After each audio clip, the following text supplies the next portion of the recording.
Hey, what's up, everybody? Welcome to the show. Yet another episode of Crushing Fantasy Football. I am Bryce Lockridge, your host of the show. All right, guys, today I have a list of buy low trade targets for you guys. Now, I have 7 guys on this list, and I am recording this before Monday Night Football, so there might be some awesome buy lows after tonight's game, but, players that are playing in tonight's games probably aren't really going to be included on this list because I just don't have access to that information yet. So I'm going to be talking about players that have been a bust so far this fantasy season, or maybe are just, coming off one bust week, players that are actually attainable in the trade market that I still think have awesome value from a season-long standpoint. So I'm going to start right here with the first player on my list, and that's Calvin Ridley.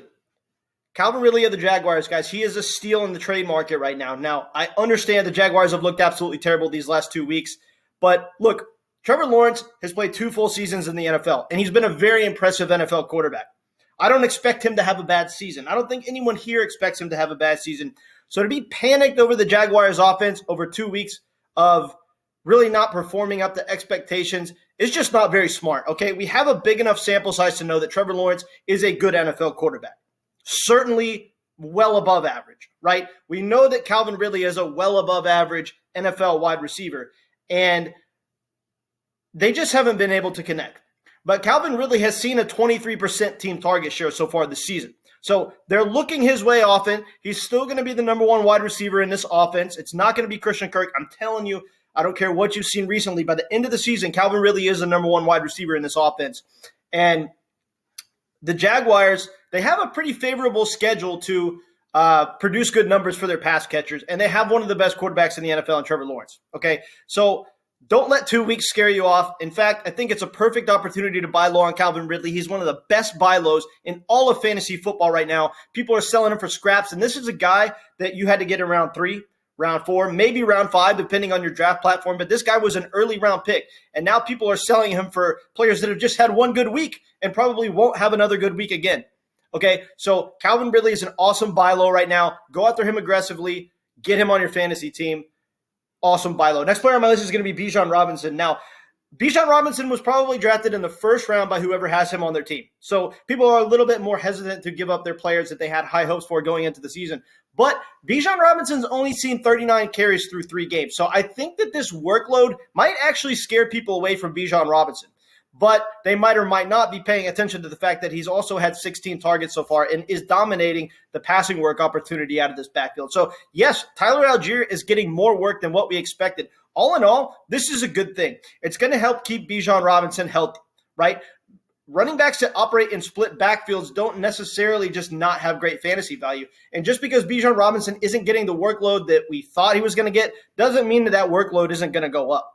Okay, in fact, I think Tyler Algier taking some of the pressure off him can help improve his efficiency, and it's probably why he's had such good yards per carry efficiency so far, that along with his talent. Now, the other concern is the Atlanta Falcons offense. Is the offense going to be good? They do have a trash quarterback, okay? I'm not going to lie to you. Desmond Ridder's not a good NFL quarterback, right? So will the overall efficiency of this offense be good?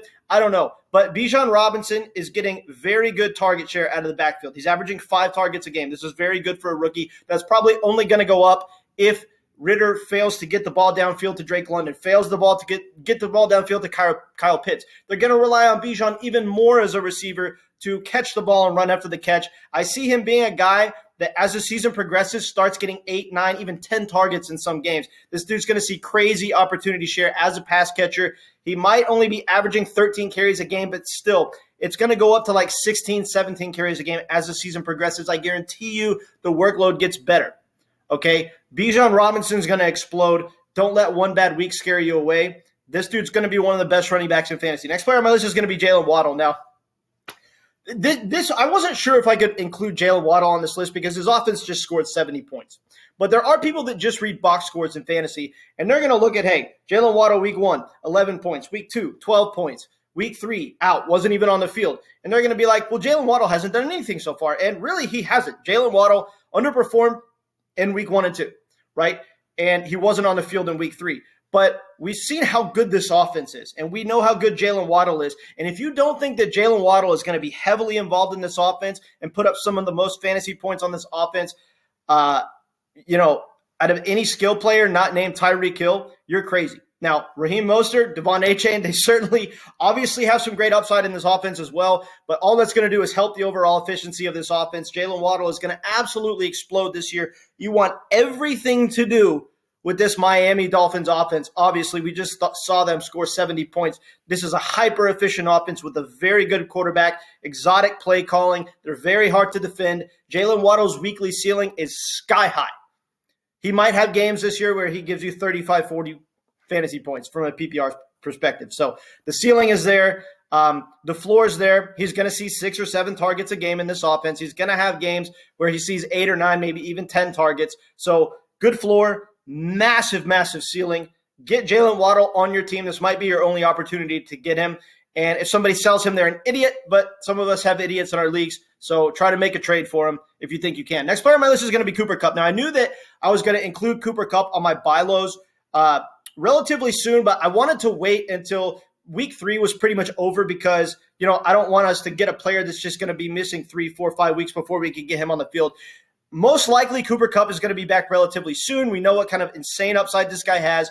People that think Puka Nacua is going to significantly cut into Kupp's target share are crazy. I understand Puka's seen 35 targets through 2 games, right? And if he is a target hog tonight, people are going to be even more inclined to think that, hey, he's going to get just as much target share as Cooper Kupp. It's not going to happen. I can assure you this team loves feeding Cooper Kupp. We've seen it. We've seen it for 2 straight seasons, okay? I'm not going to let what Puka's done in the last 2 weeks scare me away from potential target share for Cooper Kupp. When Cooper Kupp comes back, he's going to be seeing 12, 13 targets a game, period. And we know that this offense now looks way better than expected. I said that coming into the season. The offense underperformed last year because Matt Stafford was playing with a bum elbow.